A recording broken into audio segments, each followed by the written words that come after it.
out. There's always something going on in the royal household, and this week has been no different. On the menu, Prince Harry's reportedly been looking for a base for his family in the UK and house hunting near London. Really? Every Saturday I love to give you a rundown, and who better to do so than royal biographer Angela Levin. Right, so we've got to get stuck in with Harry.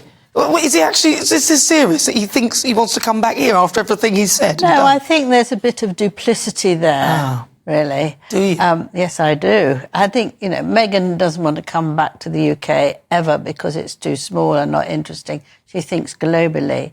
Harry, I think, wants to come back because he can do it without asking his father. He can buy a house and he can actually then try and get protection 24/7. Because he'll be around, even though he's not actually working. At the expense of the taxpayer? On the expense of the taxpayer, What? yes.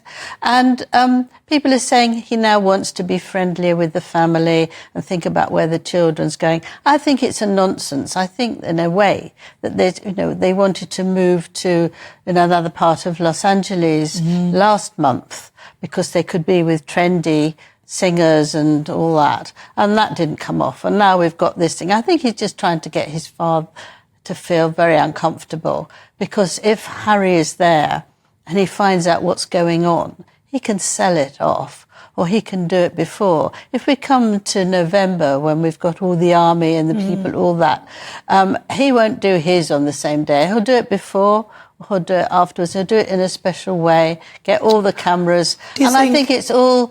I hate to make him such a sort of nasty piece of work, but I think that's what he's become. And I was remembering, looking something in my biography of him, and he said, you know, my mother encouraged me to be mischief and to be naughty, because she said that she was very naughty. And that's why I made friends at Eton with all the very naughty boys. And I thought, actually, he's still a naughty boy.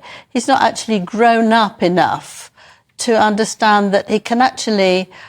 he needs to respect his father. And I thought that the King made a very subtle speech about, you know, this is a great country, we must be tolerant, we must understand each other, listen to each other. And I thought this was for Harry as well as for all the problems that we've got. Yeah. And I think he's just going to be a real difficult man.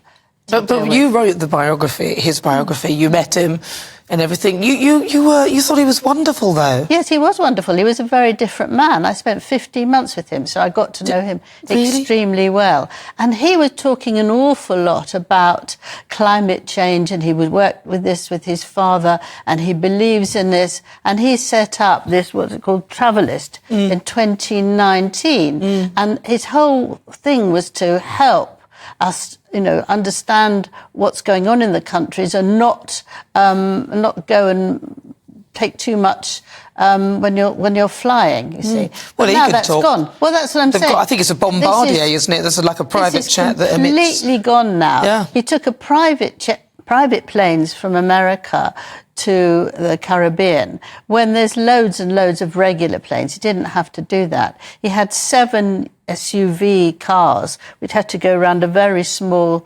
square when he and Meghan went for the year's sort of mental health. And so for him, he's not interested anymore. I think they should get rid of him. He's still their patron. When you say get rid of him, as in get rid of him from the top of the head of this charity? Yes, he's their patron. How can you have a patron that doesn't take any interest in what anybody else is doing? And he can do things that other people can't. I don't think that that's right. Why should you listen to somebody who's actually going on flights and planes and cars that guzzle up oil and all the rest of it when it could be helped? Well, to be honest, though, I mean, if it was me, I'd be more than happy with 7 SUVs and all that stuff, but I'm not preaching about the climate.